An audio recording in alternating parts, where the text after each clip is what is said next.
세계에서 가장 부유한 도시 중 하나에서 살기가 불가능해진다면 어떤 기분일까요? 오늘은 바로 그런 일이 현실이 된 곳의 이야기를 해드릴게요. 영국의 수도 런던에서 벌어지고 있는 충격적인 현실 말이에요. 런던이라고 하면 여러분은 어떤 모습을 떠올리시나요? 아마 세계적인 금융 중심지로 수백 년의 역사를 자랑하는 웅장한 건물들과 템스강이 흐르는 아름다운 도시를 생각하실 거예요. 맞습니다. 런던은 분명 세계에서 가장 매력적인 도시 중 하나거든요. 900만 명이 살고 있는 이 거대한 도시에는 무려 20만 명이 넘는 백만장자들이 거주하고 있어요. 세계 최고의 금융 중심지 중 하나이고 유럽 전체에서 가장 많은 전용기가 오가는 곳이기도 하죠. 한때 해가 지지 않는 대영 제국의 심장부였던 곳이니까요. 하지만 화려한 겉모습 뒤에 숨겨진 현실은 정말 충격적이에요. 이 도시 주민 4명 중 1명 이상이 빈곤선 아래에서 살고 있거든요. 더 놀라운 건 노숙자 수가 영국 전체 평균의 8배에 달한다는 거예요. 세계에서 가장 부유한 도시라는 타이틀이 무색할 정도죠. 왜 이런 일이 벌어진 걸까요? 오늘은 그 이유에 대해서 이야기해 보겠습니다. 가장 큰 원인은 바로 주거비예요. 2017년만 해도 런던의 월 평균 임대료는 약 1,500파운드 정도였어요. 우리 돈으로 따지면 대략 250만 원 정도였죠. 그런데 지금 새로 들어가려는 세입자들은 월 2,700파운드 이상을 내야 해요. 단 8년 만에 임대료가 80%나 폭등한 거예요. 우리 돈으로 따지면 월 450만 원이 넘는 돈을 집세로 내야 하는 상황이 된 거죠. 그것도 괜찮은 동네에서 말이에요.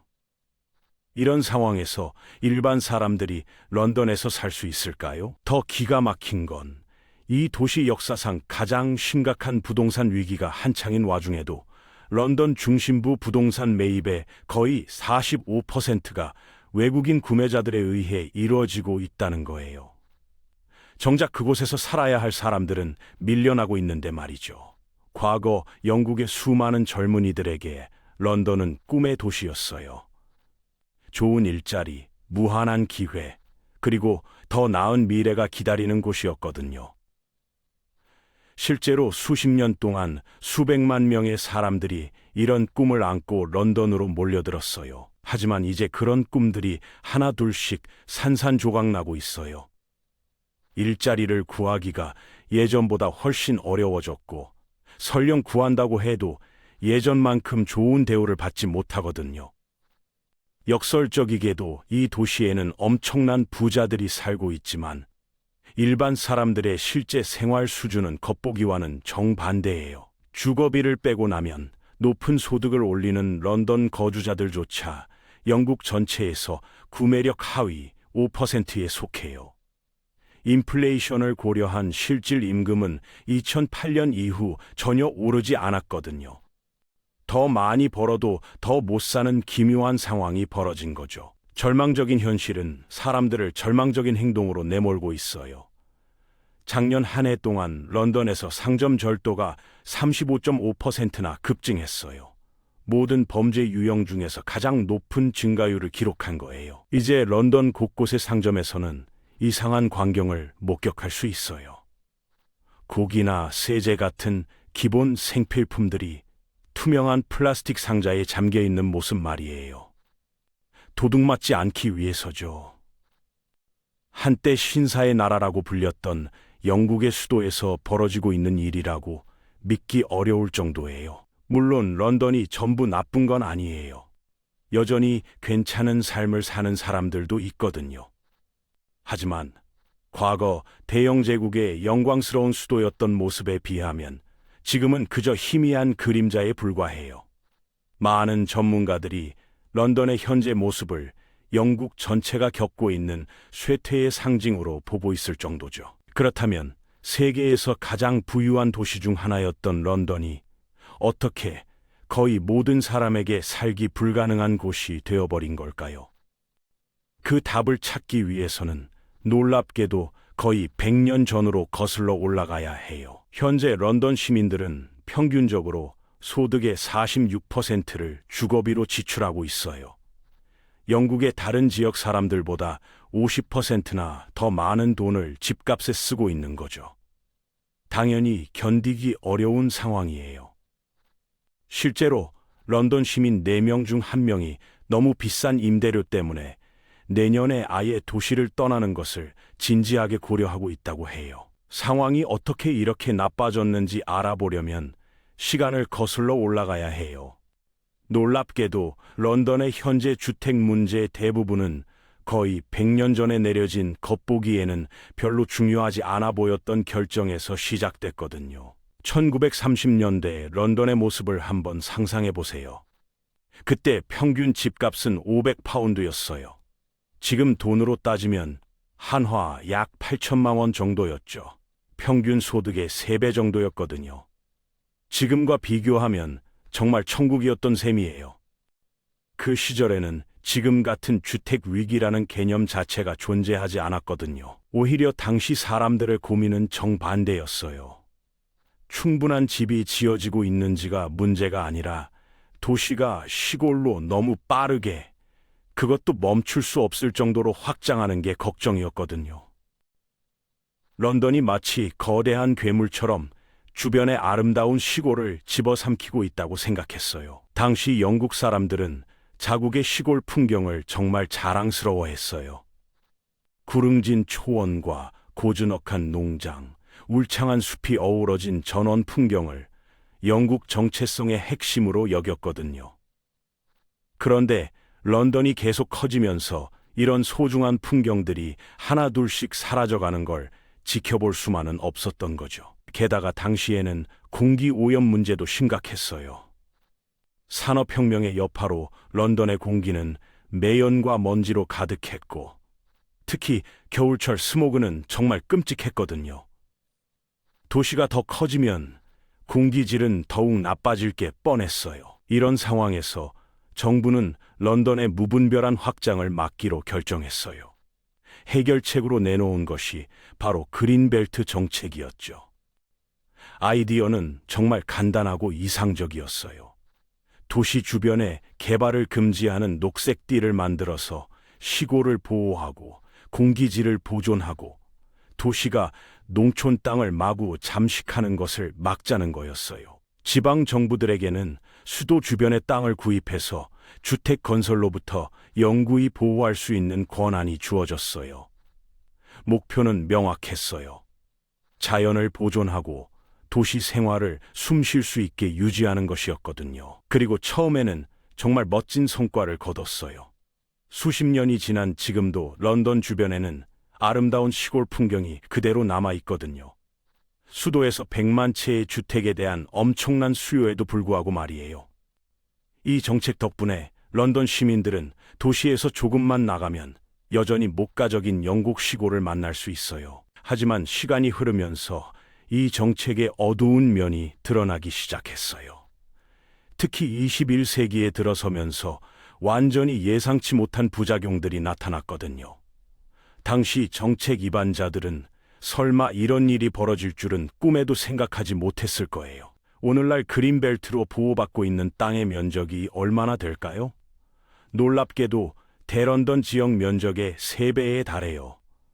런던 주변 거대한 도넛 모양으로 개발이 완전히 금지된 땅이 펼쳐져 있는 거죠. 이 모든 땅에서는 단 한 채의 집도 지을 수 없어요. 결국 이것이 의미하는 바는 명확해요. 사람들이 실제로 집을 지을 수 있는 땅이 거의 없다는 거죠. 수요는 폭발적으로 늘어나는데 공급할 수 있는 땅은 턱없이 부족한 상황이 된 거예요. 구체적인 숫자를 보면 더욱 충격적이에요. 런던에서는 일반적으로 연간 5만 2천 채의 주택이 새로 필요해요. 인구 증가와 가구 분화 때문이죠. 하지만 실제로는 3만 채 정도만 짓고 있어요. 매년 2만 2천 채씩 부족한 거예요. 이런 상황이 수십 년 동안 계속되다 보니 누적된 주택 부족분이 엄청난 규모가 됐어요. 전문가들 계산에 따르면 런던을 유럽 평균 수준의 1인당 주택 보유율로 끌어올리려면 무려 110만 채의 집이 더 필요하다고 해요. 하지만 계획 제한 때문에 이런 수요를 충족하는 것은 거의 불가능한 상황이에요. 그린벨트 정책이 자연보호라는 숭고한 목적을 달성하는 동안 의도치 않게 주택 공급을 완전히 목졸라버린 거죠. 물론 계획 제한이 런던 주택 위기의 전부는 아니에요. 하지만 이것이 모든 문제의 출발점이 된 건 분명해요. 1930년대 정책 위반자들의 선의가 21세기에는 완전히 다른 결과를 낳은 거거든요. 이제 런던 주변에서는 기묘한 현상을 목격할 수 있어요. 집값이 천정부지로 치솟는 런던 바로 옆에 아무도 건드릴 수 없는 광활한 빈 땅이 펼쳐져 있는 거죠. 정작 집이 절실히 필요한 사람들은 그 땅을 바라만 볼 수밖에 없는 상황이에요. 하지만 땅이 부족하다고 해서 런던의 주택 위기가 완전히 설명되는 건 아니에요. 그린벨트로 인한 공급 부족은 분명 큰 문제지만 사실 더 근본적인 변화가 훨씬 이전부터 시작되고 있었거든요. 바로 1960년대부터 말이에요. 그때까지만 해도 런던의 상황은 지금과 완전히 달랐어요. 1960년대 런던에서는 단순히 개인 소유집만 저렴했던 게 아니에요. 정부가 직접 소유하고 관리하는 사회주택이 엄청나게 많았거든요. 우리나라로 치면 영구 임대주택이나 공공임대주택 같은 개념이에요. 당시 영국 전체 주택의 3분의 1이 공공소유였어요. 2차 대전 이후 폭발적인 주택 건설 붐이 일어났거든요. 전쟁으로 파괴된 도시들을 재건하면서 정부가 직접 나서서 대규모 주택 단지를 건설했어요. 이런 정책이 효과가 있었던 이유는 간단해요. 주택 공급이 풍부했고 민간 시장에서 집을 사려는 가족들의 수가 상대적으로 적었거든요. 많은 사람들이 저렴한 사회주택에 살았기 때문에 민간 주택 시장에서의 경쟁이 그리 치열하지 않았던 거죠. 그런데 1980년대에 들어서면서 모든 게 바뀌기 시작했어요. 마가렛 대처가 총리가 되면서 완전히 새로운 정책을 들고 나온 거예요. 바로 1980년 주택법을 통해 도입된 유명한 집살 권리 제도였어요. 이 제도는 정말 혁신적이었어요. 수백만 명의 공공임대주택 세입자들에게 자신이 살고 있는 집을 최대 70% 할인된 가격으로 살 수 있는 기회를 준 거거든요. 한화로 따지면 1억 원짜리 집을 3천만 원에 살 수 있게 해준 셈이에요. 많은 면에서 이 정책은 엄청난 성공을 거뒀어요. 런던의 자가 소유율이 1980년 55%에서 2003년 67%로 급상승했거든요. 런던에서만 31만 6천 채가 넘는 집이 팔렸어요. 많은 가정에게는 정말 인생을 바꾸는 기회였죠. 그동안 평생 남의 집에서 월세를 내며 살아왔던 사람들이 갑자기 집주인이 될 수 있었거든요. 특히 노동자 계층에게는 꿈 같은 일이었어요.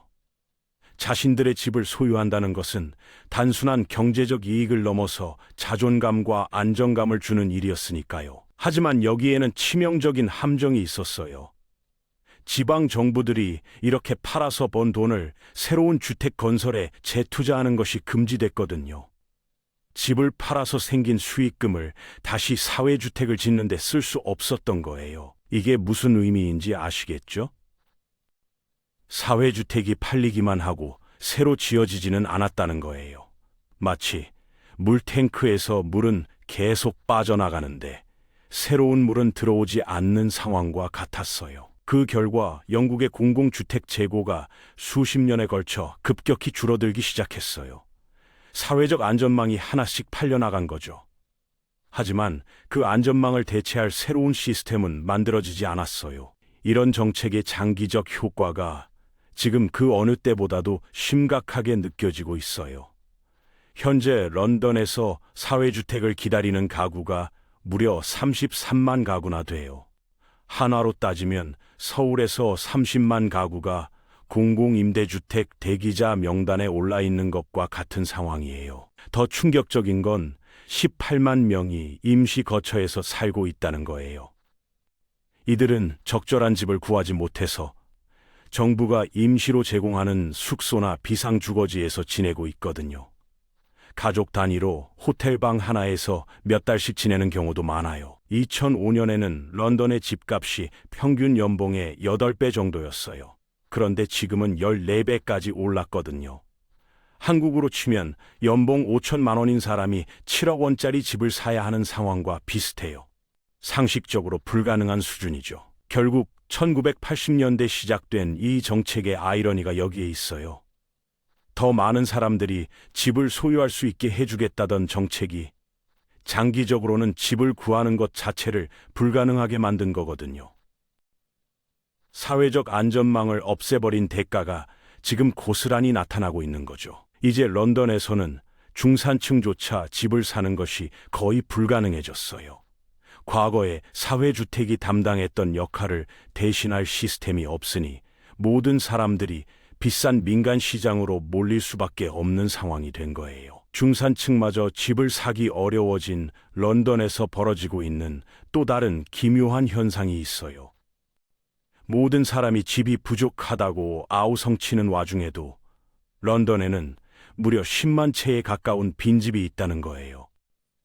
도대체 어떻게 이런 일이 가능한 걸까요? 이 수수께끼를 풀려면 주택시장이 다른 상품시장과 어떻게 다른지 이해해야 해요. 일반적인 상품들은 사람들이 사용하기 위해 구매하죠. 하지만 집은 살기 위해서만 사는 게 아니에요.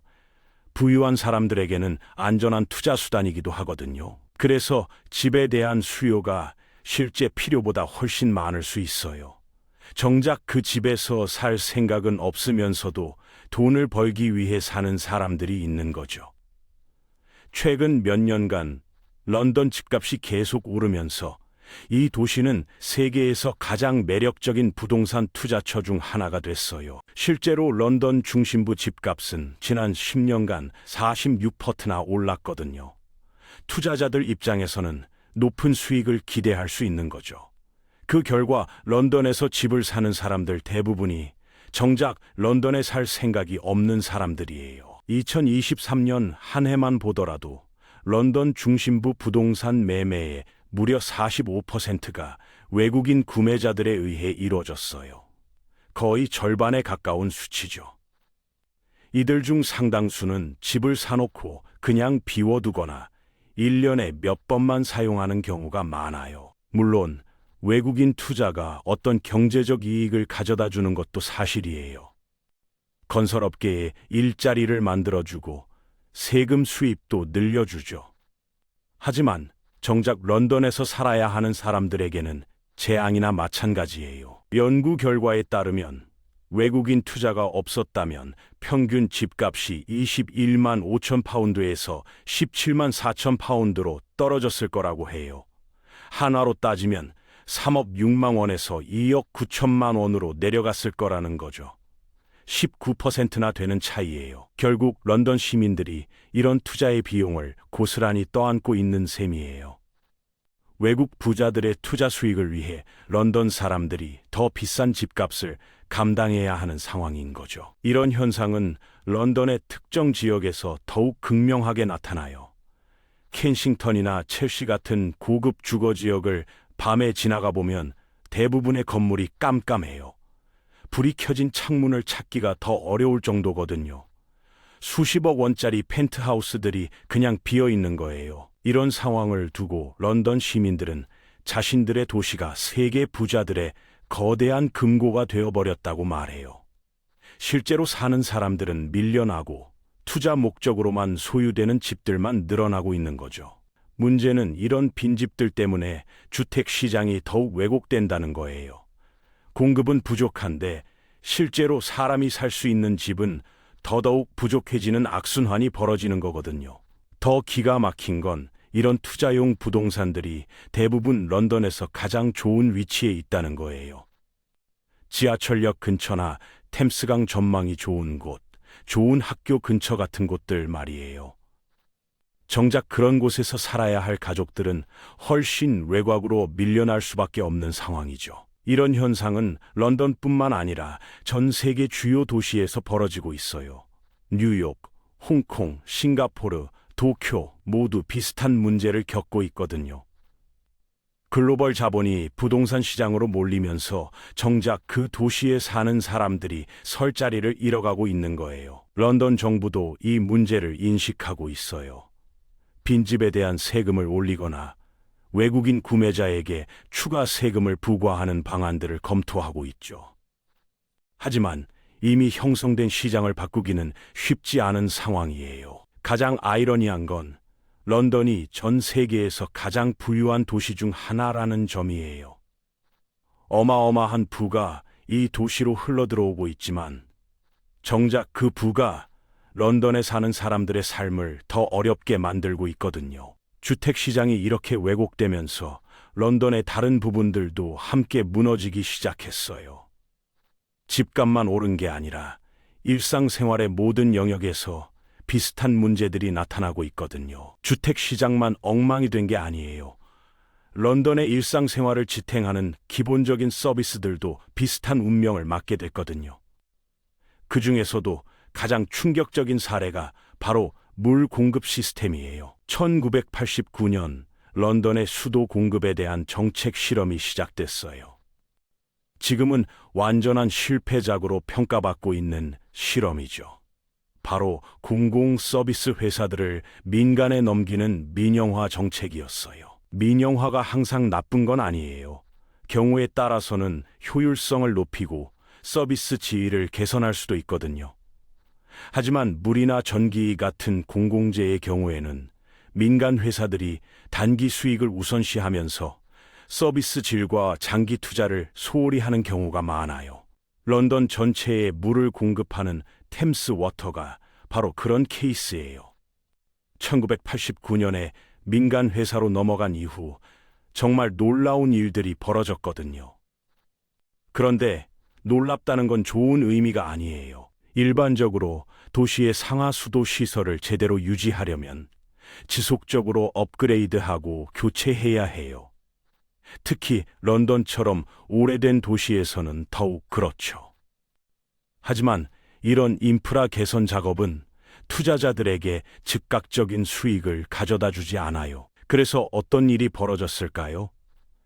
간단해요. 업그레이드가 이루어지지 않았어요. 2022년부터 템스 워터는 하수 유출을 줄이기 위한 인프라 개선 작업 100건을 완료하지 못했어요.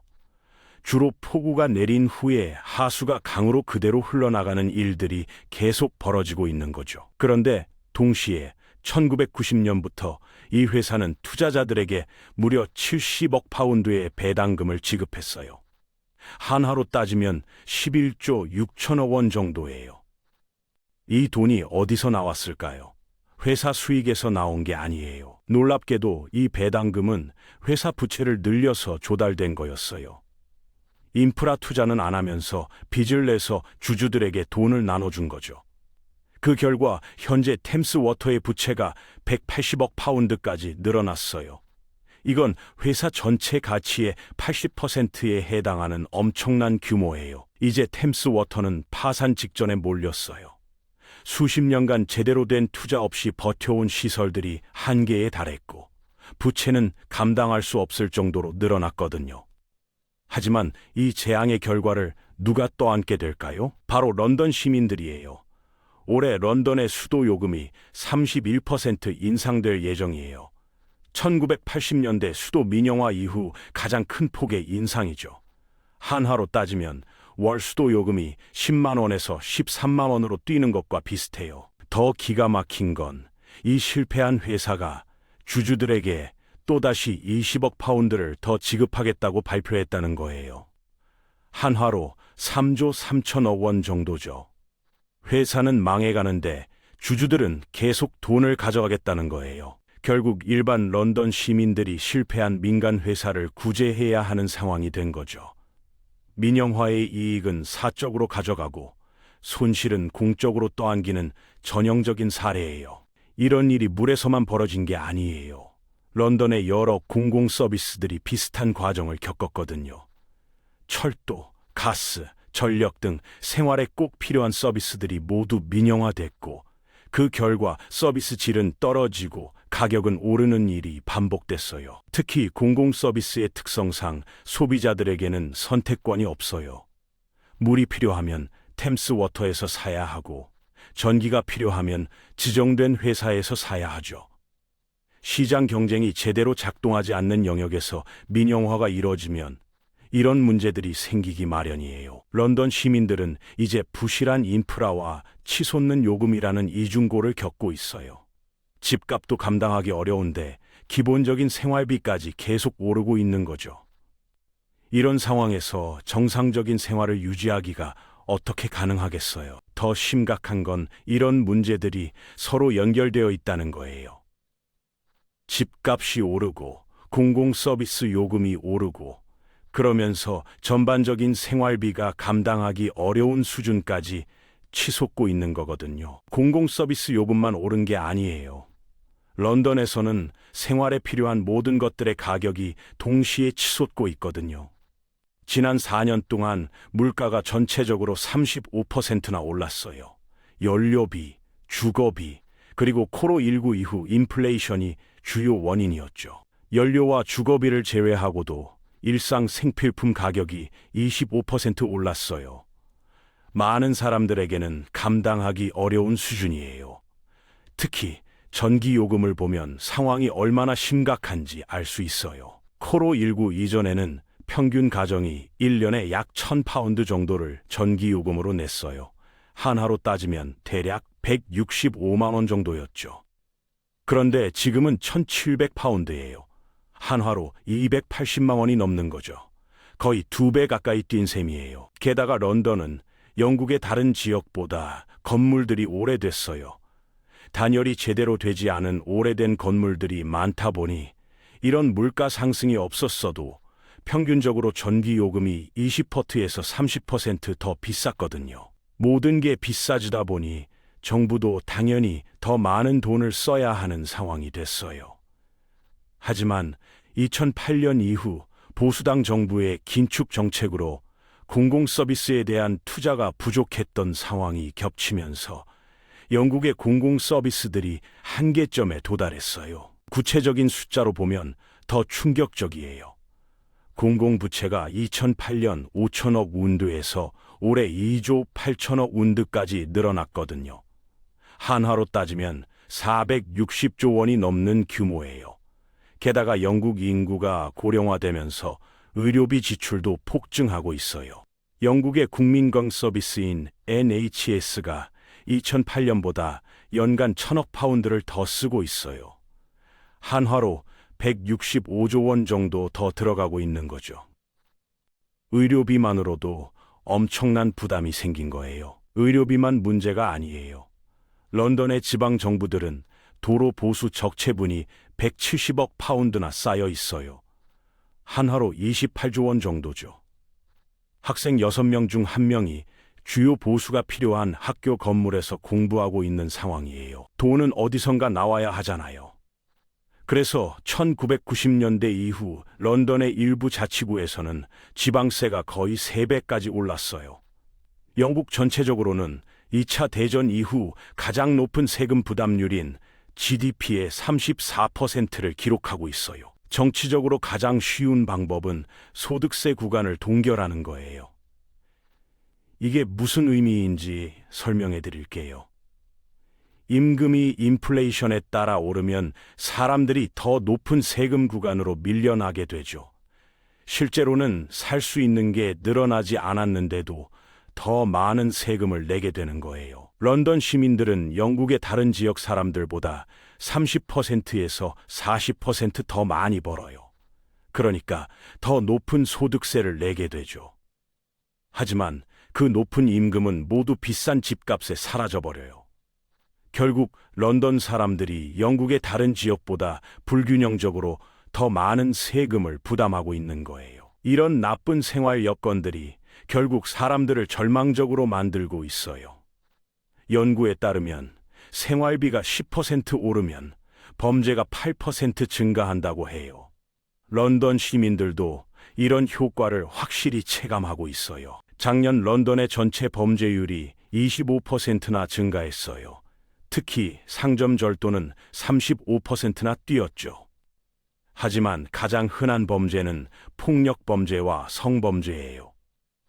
결국 런던에서 산다는 건 비싼 집에서 나가는 것만으로도 심각한 위험에 노출된다는 뜻이 된 거죠. 설상가상으로 런던 시민의 50센트가 시 경찰을 신뢰하지 않는다고 답했어요. 범죄는 늘어나는데 경찰은 믿을 수 없는 상황이 된 거예요. 범죄만이 삶의 질에 영향을 주는 게 아니에요. 런던에서 생활비가 충분히 비싼데 이동하는 데 드는 비용까지 급등했거든요. 2019년부터 환경 기준을 충족하지 않는 대부분의 자동차는 대런던 지역에서 운전하려면 하루에 12.5파운드를 내야 해요. 도심에서는 교통체증 요금으로 하루 15파운드를 추가로 내야 하죠. 한화로 따지면 하루에 4만 5천 원 정도를 차량 요금으로 내야 하는 거예요. 한 달이면 월 50만 원이 넘게 단순히 출근하는 데만 들어가는 거죠. 물론 이런 정책들에는 타당한 이유가 있어요. 환경과 공중보건에 미치는 효과가 엄청나거든요. 실제로 런던 중심부의 질소산화물 오염이 54%나 줄었어요. 하지만 그 대가로 월 50만 원 이상을 출근비로 내야 한다는 건 서민들에게는 감당하기 어려운 부담이에요. 더 새로운 차를 살 여유도 없고 대체 교통수단도 마땅치 않은 노동자 계층에게는 특히 큰 타격이에요. 결국 환경정책의 비용을 가장 취약한 계층이 떠안게 되는 역설적인 상황이 벌어진 거죠. 가장 취약한 계층이 환경정책의 비용까지 떠안는 상황에서 런던 시민들의 삶은 더욱 팍팍해지고 있어요. 설상가상으로 지난 20년간 실질 임금은 오히려 떨어졌거든요. 2008년 금융위기 이후 영국의 생산성이 정체되면서 임금이 다른 나라들을 따라잡지 못하고 있어요. 인플레이션을 고려하면 평균적인 런던 시민이 2008년보다 약 5% 적게 벌고 있어요. 반면 다른 경제협력개발기구 국가들은 같은 기간 소득이 평균 9% 정도 늘었거든요. 만약 2008년 이전 수준으로 임금이 계속 올랐다면 런던 시민들은 지금보다 연간만 1,000파운드를 더 벌었을 거예요. 한화로 따지면 연간 1,800만 원을 더 받을 수 있었다는 얘기죠. 하지만 현실은 정반대예요. 런던의 실업률이 영국에서 가장 높은 6%를 기록하고 있고 젊은 층 중에서는 거의 5명 중 1명이 일자리가 없거나 교육도 받지 못하는 상황이에요. 이런 상황이 사람들의 생활 방식 자체를 바꾸고 있어요. 런던에서 감당할 수 있는 사람들이 점점 줄어들면서 중산층조차 도시 밖으로 밀려나고 있거든요.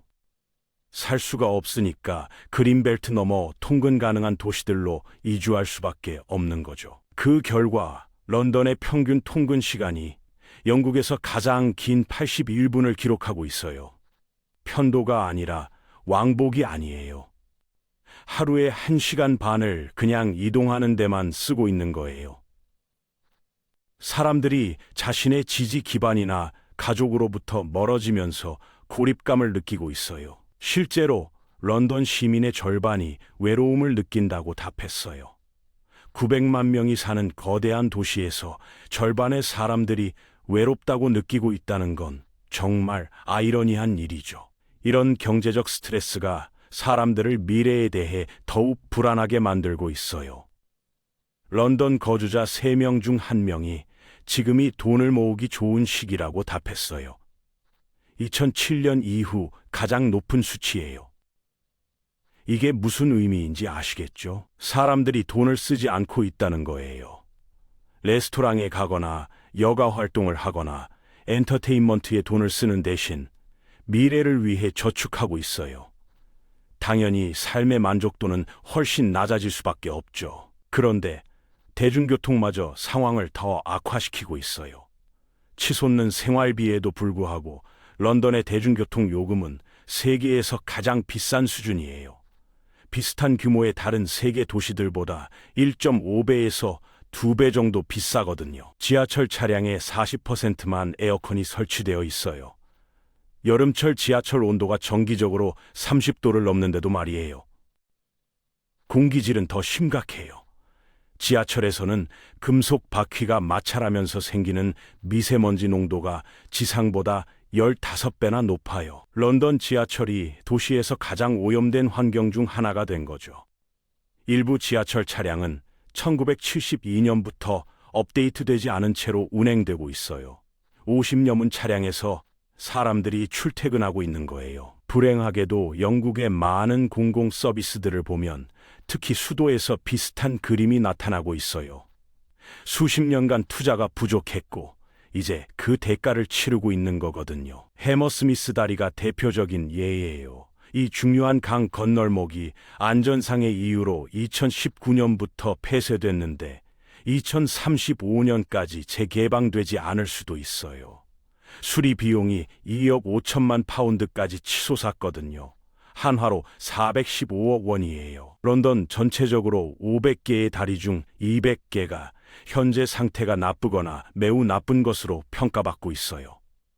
세계에서 가장 부유한 국가 중 하나의 이런 규모 도시에서는 상상할 수 없는 일이죠. 하지만 수백만 런던 시민들에게는 이게 그냥 일상생활이에요.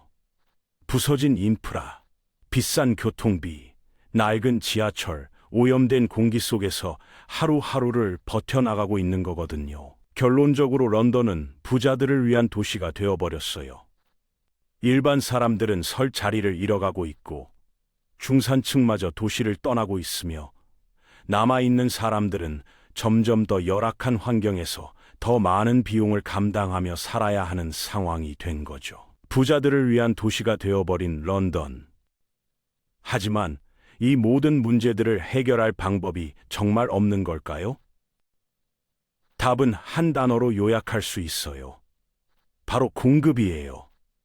더 많은 저렴한 주택을 지으면 수요를 줄이고 가격을 안정시켜서 부유한 사람들뿐만 아니라 일반 사람들도 살 수 있는 도시로 만들 수 있거든요. 이런 해결책의 일부는 그린벨트 개혁에서 나올 수 있어요. 그린벨트의 단 1%만 개발 가능하게 해도 14만 채의 새로운 주택을 만들 수 있어요.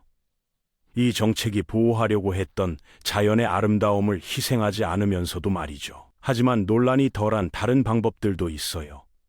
런던에는 브라운필드 부지들이 가득해요. 사용되지 않고 방치된 옛 산업용지들 말이에요. 이런 땅들을 완전히 개발하면 40만 채 이상의 주택을 공급할 수 있어요. 녹지 공간을 건드리지 않으면서도 주택 수요를 충족할 수 있는 거죠. 정부가 빈집에 대한 세금을 올려서 실제로 살지 않으면서 집을 사는 것을 더 어렵게 만들 수도 있어요. 또는 정부가 직접 나서서 주택 재고를 늘릴 수도 있죠. 새로 짓는 것뿐만 아니라 기존 주택을 구입해서 저소득층에게 저렴하게 임대하는 방식으로 말이에요. 가장 민감하면서도 중요한 이슈 중 하나가 바로 외국인 투자 문제예요.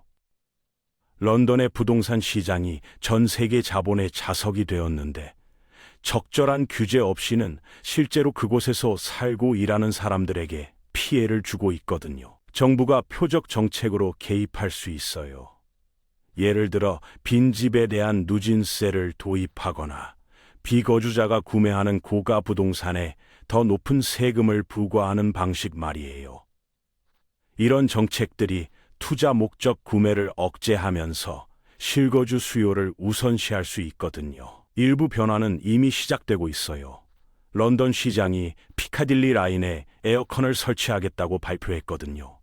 하지만 도시는 교통비를 낮출 방법을 찾아야 해요. 그리고 통근 도시들과의 더 빠른 연결망도 필요하죠. 멀리 사는 것이 하루에 몇 시간을 희생하는 것을 의미하지 않도록 말이에요. 현재 전망은 암울하지만 분명히 변화할 여지가 있어요. 런던은 세계에서 경제적으로 가장 생산적인 도시 중 하나예요. 매년 영국 경제에 5천억 파운드 이상을 기여하고 있거든요. 한화로 830조 원이 넘는 규모죠. 하지만 저렴한 주택, 효율적인 인프라, 그리고 안정적인 생활비에 대한 접근성이 없다면 런던의 장기적인 경쟁력이 위험에 처할 수 있어요.